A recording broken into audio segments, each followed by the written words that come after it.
How's it going, everybody? So today I am going to be swapping in this new DME into my M2 competition. And if you're asking yourself, why am I swapping the DME? Well, in mid-2020, Bosch, the maker of the DMEs for BMW and many other brands, changed the bootloaders on them, and they have been incredibly difficult to crack in order to make these DMEs tunable. Now, actually, nobody has been able to crack this, but there is one company, CMD FlashTech, which has developed a workaround, but word on the street is they paid a Bosch engineer off for the keys, so they didn't really crack it themselves. That said, a very smart friend of mine has figured out a way to make these cars tunable using a spare DME. So if you would like to know more about that process and what we're doing or what we did in order to enable that, I'm going to have that in another video. But for now, we're just going to focus on the physical swapping of the DMEs. Okay, so here we are looking at our engine bay, and unfortunately for the S55 engine, BMW designed it such that the DME is actually, attached to the intake manifold. So we have to take quite a few bits off the top, right? Engine cover, this, intercooler, and the intake manifold itself, just to get to the DME. So we're going to start by taking off the engine cover, and I've already pre-popped off this from all its mounts. But anyhow, you can see there's a couple different of these ball mounts. Four of them in particular. You got kind of one over here in the front, two over here in the front, and then you have one in the far back and kind of one in this medium position over here. So just go ahead and get your fingers under there, lever on the back side of the engine cover, and pop it off. Next, we're going to go ahead and release this clip holding this hose going to the intercooler. And if you look here on this band, you can see that there's some teeth sticking out, and that goes into this part, and those teeth basically ratchet into here. And so what we need to do is you need to just lift up this outer piece like so, so that the teeth disengage, and then you'll be able to pull out the band. So once that's out, we'll go ahead and release this tube. Just get that out of the way. Next, we're going to remove this little sensor plug here. And if you can see on the top there's a little tab. And what you need to do is you need to lift that tab up, which will allow you to pull the wire below. So you can see I'm using a flathead screwdriver and lifting that tab a little bit, and then we can kind of pull this wire off. And this is pretty rigid. You can see that wire is just kind of standing up on its own right down there, so you don't have to worry about it falling to the bottom of the engine bay. Also in the same vicinity is this little clamp that holds the intercooler to this pipe down here. And so what we'll do is we'll just take a flathead screwdriver or a 6mm socket and just undo that little guy. Moving across the engine bay to the other side of the intercooler, we have a couple more of these little clamps to undo. And I'm just going to undo the two sides that are on the intercooler side themselves. So once again, that's that 6mm socket or your your flathead screwdriver.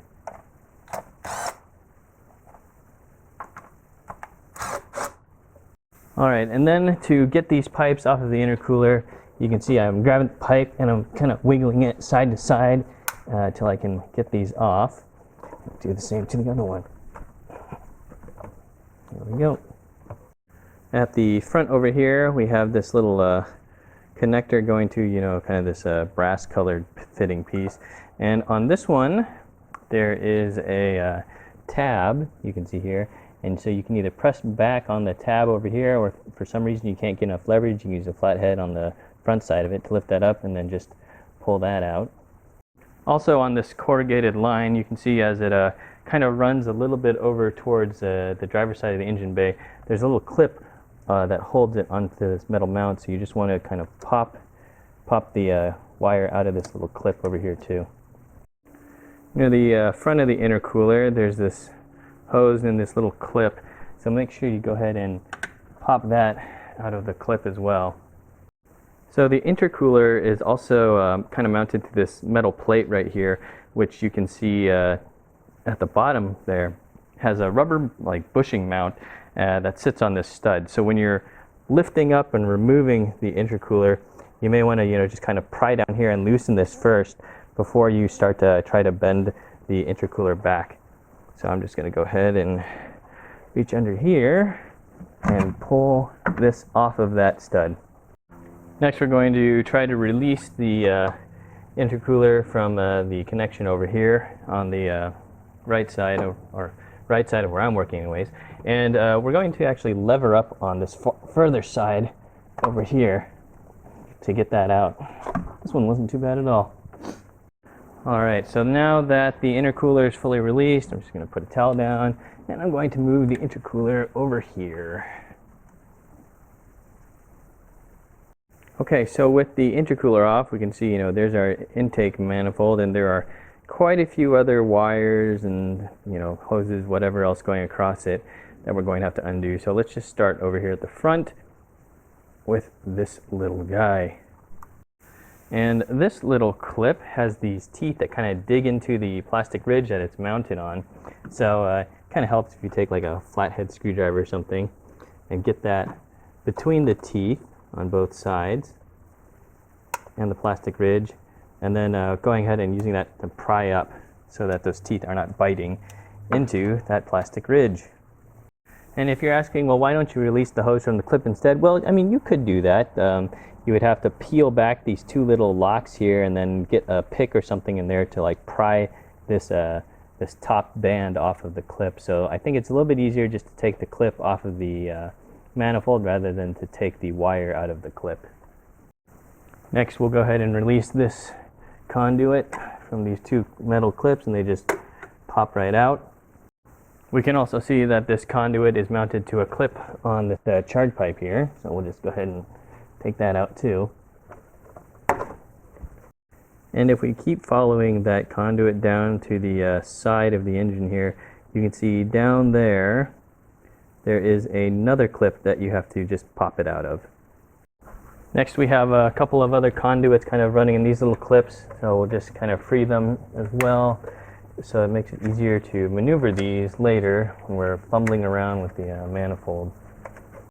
Next, we're going to undo these two connectors here, and you can see for the one on the left there's just this tab in the back, so you can go ahead and press down on that tab and then go ahead and pull the connector off. And then for the one on the right, it has a little locking tab up top, so go ahead and take a flathead screwdriver, pry that up to disengage it. There we go. And then you can go ahead and pull this connector out. Now these wire conduits that lead down to the connectors on the DME, you can see that they are on these little rubber mounts attached to this plastic piece. So what you can do is you can just kind of grab it and slide those up and off. And there's another one over here in the rear. Then we can go ahead and undo these two T25 screws in the back. Take those out. And then we can go ahead and pop this little corrugated wire out of the clip here. And then pull this plastic piece up and out of the way. Alright, next we're going to remove this charge air duct from the throttle body, and so I'm going to take a pick, and over here on the right side I'm going to pull and release that tab, which is part of the securing mechanism for it. And with that tab released, now I can go ahead and I can grab it and I can pull to release the locking mechanism.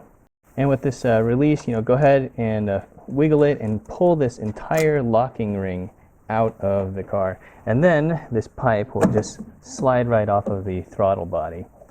Next, on this charge air pipe right here, we have this connector on the side of it, and what you do is there's a ribbed sides, and you need to squeeze on those to compress it to disengage the locks on the sides that have the tabs, and then you can pull it off of the pipe.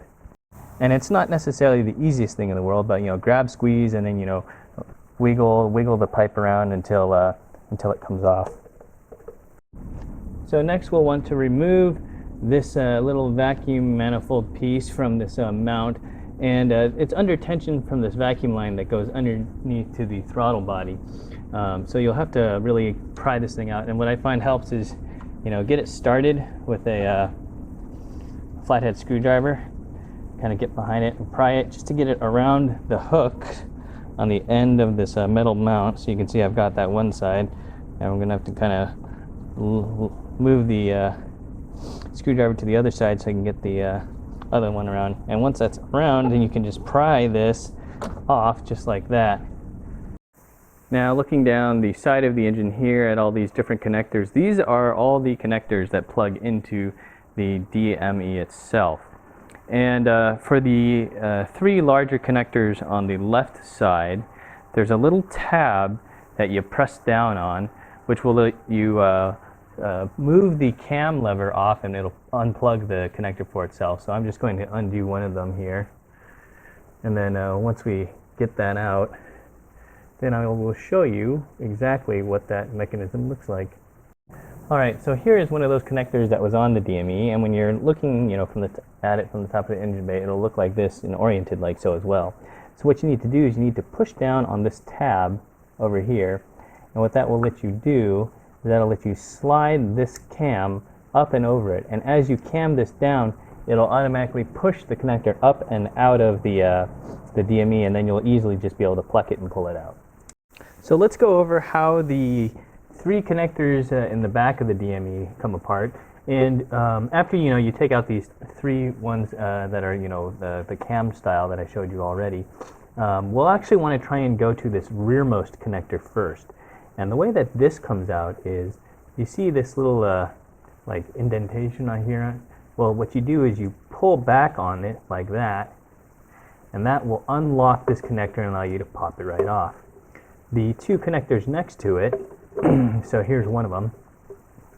You can see that this one just has this push tab. You push here, right, and on this part over here comes off of the tab. Well, it also has the exact same thing on the other side. So you really have to remove this rearmost connector first so that you can reach both of these tabs to push on this one to pluck it off. And then the connector that goes on the port right above that, right, this one goes down here, there's one there, releases in the exact same manner as this one. So these guys, right, you push on the tabs on both sides to pull it off. This one in the rear, you slide the lock out the back in order to be able to pull it off. Okay, now it's time to start undoing the screws and nuts that hold the intake manifold to the block itself. And the first one is going to be over here on the left. And basically in between each one of these intake tubes for the cylinder, you have a nut, or in this front case a screw, and the last one is way back here, kind of behind these corrugated conduits. So just something to be aware of. And so I'll take my 11 millimeter and I'll just start to loosen these. Another thing is, some of the ones, like the one down here, this is kind of hard to reach with your fingers. Like the one up here, okay, not too bad, you can take that nut off. But for some of these ones with a lot more limited access, it really helps to have a magnetic pick so that you can, grab that nut and not accidentally have it fall deeper into the engine bay. Okay, now that we got all of those screws and bolts out of the intake manifold that secure it, what I'm going to do is I'm just going to wiggle it to, get it unsat. There we go. Okay, and then I'm going to slowly pull it up, and we're going to end up feeding it forward out, right? We can't just pull straight up because we have this guy over it, so we got to move this to the rear. We kind of want to move these cables and things out of the way, and we're going to pull it this way. But we're not going to be able to pull it all the way out just yet, and the reason why is underneath the throttle body over here, there are a couple more connections, but you really cannot see them with the intake manifold in place. So I'm hoping it's a little bit easier to see and then unfasten once we have this out a little bit.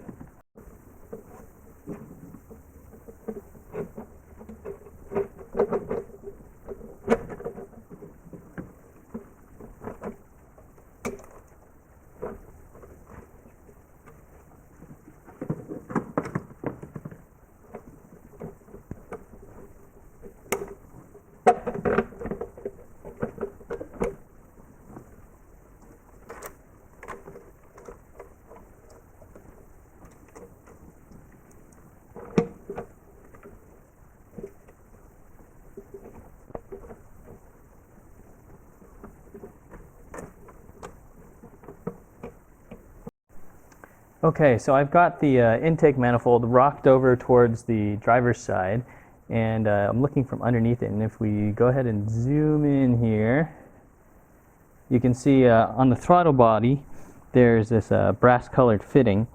And so what I'm going to have to do is I'm going to have to reach in there like that, and once again you pinch the rib sides of that and wiggle that connector off of that brass colored barb. Also on the throttle body you can see this electrical connector that we'll have to remove, and to do that you'll need a flathead screwdriver or a pick. Pick is a little bit easier in my opinion, to lift up the tab so you can push the connector off the rear. Alright, now that we finally have everything disconnected, we can go ahead and start trying to take out this intake manifold and maneuvering it out the front. Oh, make sure none of these wires back here get caught. Looks like there's a clip in the back here that some of these wires just slide into, so you just pull them out. It's not too bad. There we go. Now this thing should just come right out. Okay, so here is our intake manifold with DME, and you can see on this top side there are two 8mm bolts securing it, so we're going to go ahead and remove those. And then if we go ahead and flip this thing over, you can see we have four more bolts securing it to the intake manifold, and these are going to be E8 bolts.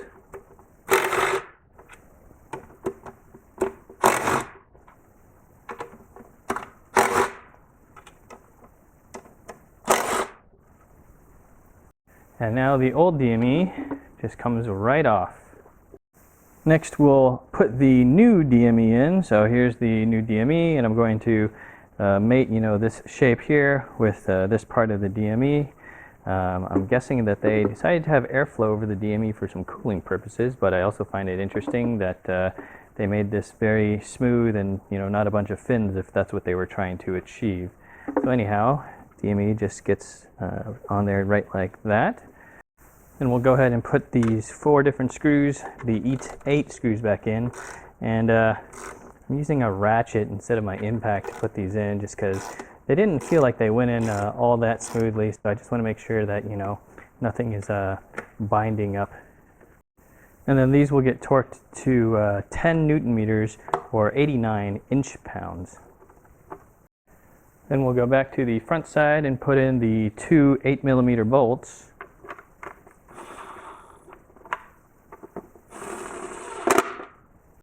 And then these will get torqued to 12 Newton meters or 106 inch-pounds. Okay, so looking at the completed assembly that we're about to put back in, let's talk a little bit about strategy here. So just like when we were taking it off, we have to reconnect this electrical connector and this, I think, vacuum line to the throttle body. And so what we're going to do, just like when we took it out, we're going to try and put this in and rock it to the side such that we can connect these two first.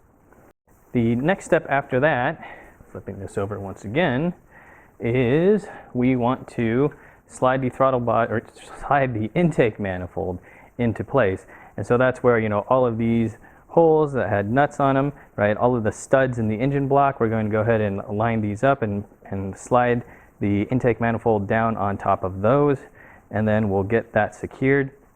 Once that is secured, we have to go back to this mount and pop that little vacuum manifold back on there. Okay, so now let's go ahead and try and get this manifold back in. I'm going to go down like this underneath this wire that we had on top before. Try and move all this stuff out of the way. And we'll just kind of set things down and slowly move it towards the back. And we want this gap right here so that we can access all that stuff on the throttle body. Alright, so now we're looking at the throttle body again, and we're going to start with the electrical connector. It kind of goes down, down here. So I'm going to go ahead and grab that, and then I'm going to attach it. Alright, so you can see that electrical connector. And then next I'm going to go ahead and grab this vacuum line, put that on the brass colored fitting, and you gotta push until you hear it click into place. Now that all the throttle body stuff is secure, I can go ahead and take the intake manifold and go ahead and place it on its posts. Gotta get this wire up and over.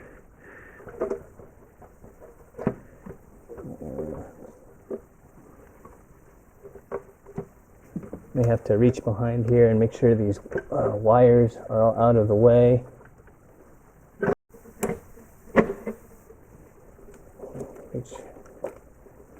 Okay, now it's time to put all of the 2 screws and all of those nuts back into the intake manifold to secure to the engine block, and then we'll go ahead and take that 11 millimeter, get them all fastened down, and then all of these will get torqued to 15 newton meters or 133 inch-pounds.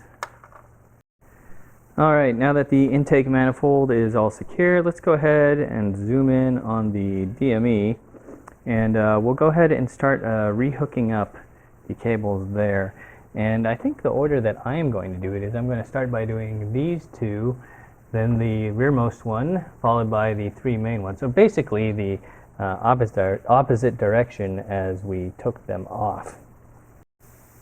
Next we have the 3 large main connectors on the left side of the DME. And the way we have to hook up to these is we have to start from the left and go right, and that is because of the levers, right, these kind of cam lock levers on the connectors themselves. When they're in the unlocked position, they hang over, and well, if you do right to left, you're not going to have clearance for this unlocked lever. So anyways, I'm going to start with the first one, and this is the one coming from the injector side of the engine.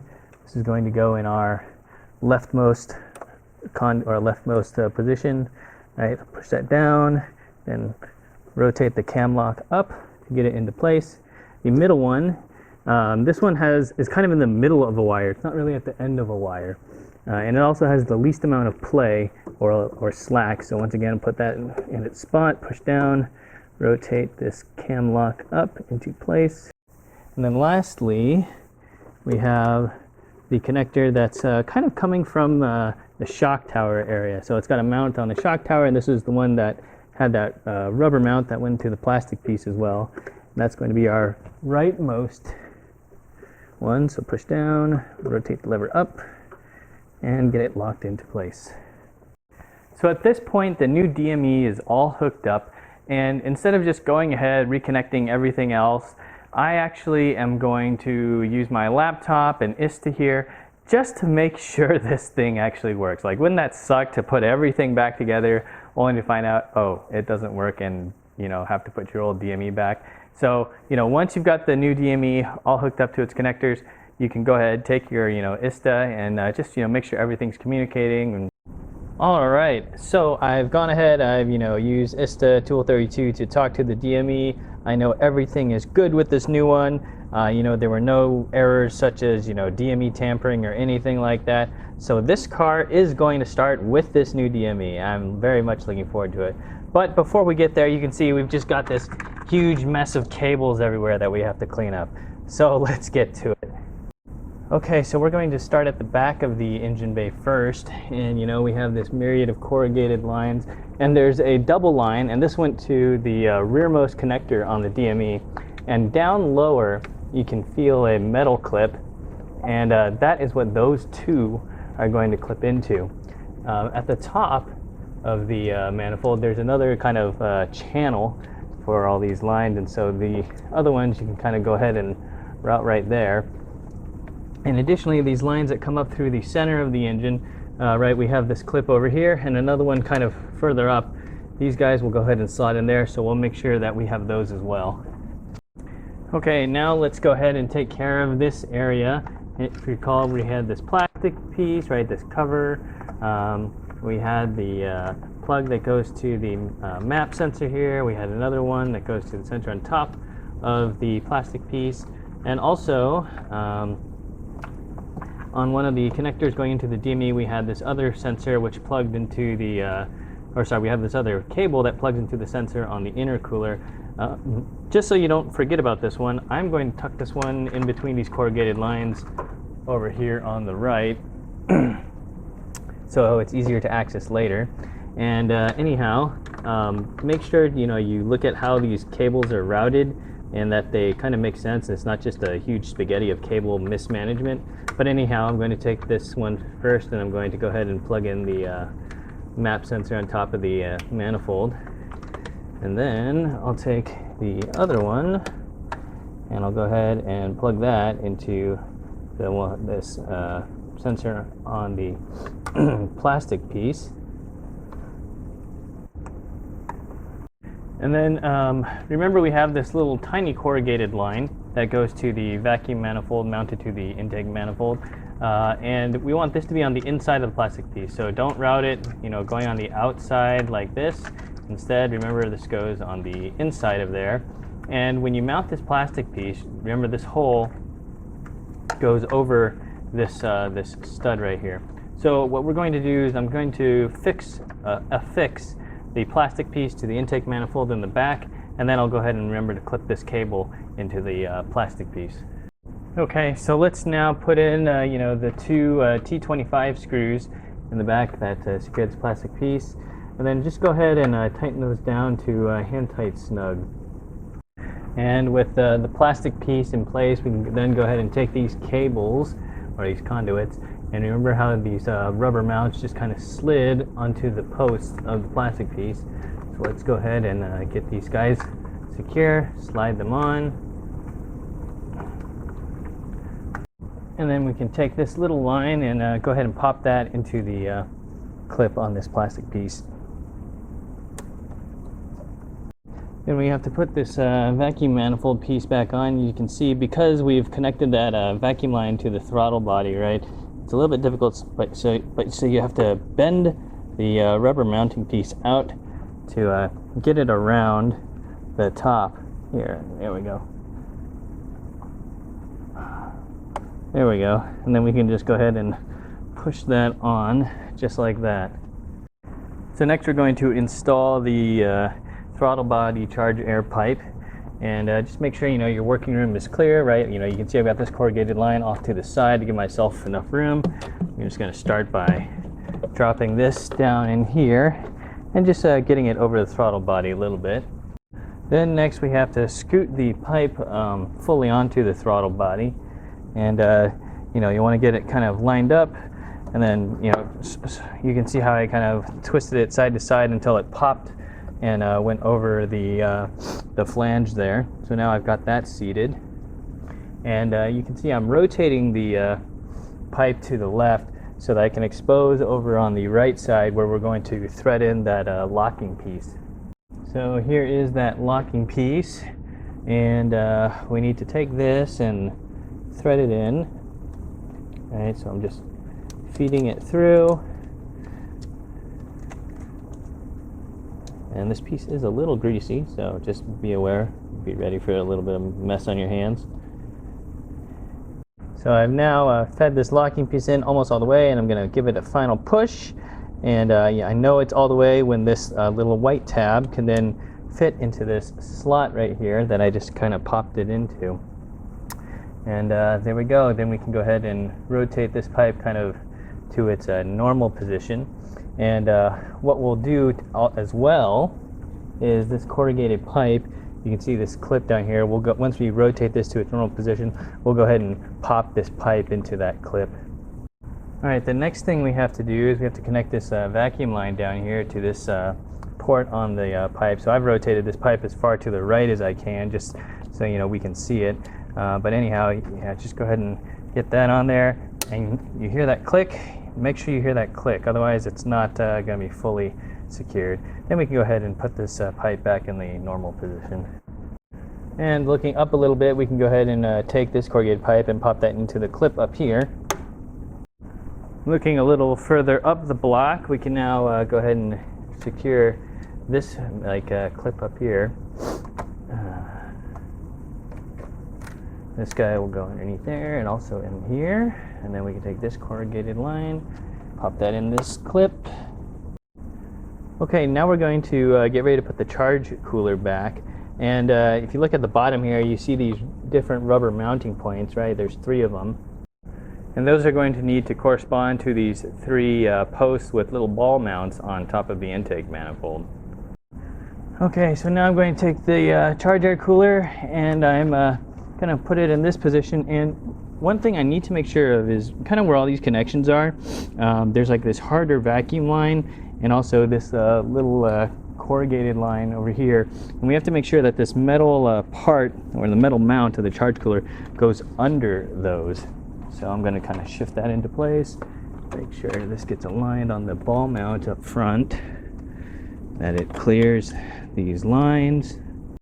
And then also on that throttle body charge air pipe, make sure that the outlet of the intercooler is already inside of that a little bit, right? It doesn't have to be fully all the way secure, but what we want is we want to be able to make sure that that's aligned, because if we try and push this down and then try and align that later, it becomes a lot more difficult.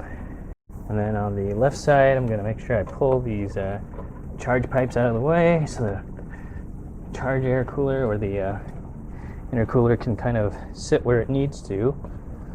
So now that we've got this part on and we've aligned this mount, go ahead and just kind of wiggle it a little bit till you definitely see the post pop up through the rubber mount here, and you see this start to slide on. So this looks like it's now all the way in on this side, so we should be good, right? If I give it a light tug, I can feel that the 2 rubber mounts kind of in the back are in place, and I know I've got this front one, so we should be good. Next, you'll go ahead and put the charge pipes back onto the intercooler, and then you can go ahead and take your flathead screwdriver or your 6mm socket and tighten up these hose clamps. And these hose clamps, they just need to be kind of hand tight snug. If you're really curious what the torque spec is for that, it's only 3 Newton meters, which is like 27 inch-pounds. After securing the charge pipes over here, don't forget to take this corrugated line and go ahead and put that into this clip right here. Over on this side, go ahead and make sure you tighten up this hose clamp to that hand tight snug, 3 Newton meters, 27 inch-pounds. And then remember that connector that we hid in between the corrugation over here, right? This is going to plug into this sensor, so we'll go ahead and make sure we get that hooked back up. Okay, back at the front we have this little corrugated line, and you can see this clip down here. Let's go ahead and make sure we get this line in that clip. This is a little bit funky to reach. And then we have this clip here with those teeth, and that just sits on this ridge on the intake manifold. So just go ahead and just firmly press that down. And then lastly, we have this oil pressure sensor cable connector. That will go right on there on the connection on this brass colored fitting. Next, let's go ahead and secure this hose back into this clamp. So I guess I had closed it, so I'm going to have to pry this off so I can open it. Take this hose up, get it inside, and then go ahead and ratchet that shut. And then the last thing we have to do is put our engine cover back on. If you remember the 4 different little posts with the little balls on them, we'll need to go ahead and align that with the receptacles on the cover, and once we're on it, we can just press till we feel them pop into place. Alright, so the new DME is in, everything is hooked up and put back together. I just finished checking the car using ISTIS to see if there were any errors, right? If I had forgotten to plug an oil pressure sensor or something in there, it would show me I have an open circuit, and there were no errors aside from stuff completely unrelated to this that I already expected, so that looks good. I'm really looking forward to getting this car on the road, test driving it, and being one of the very few people to have a tuned 2021 vehicle.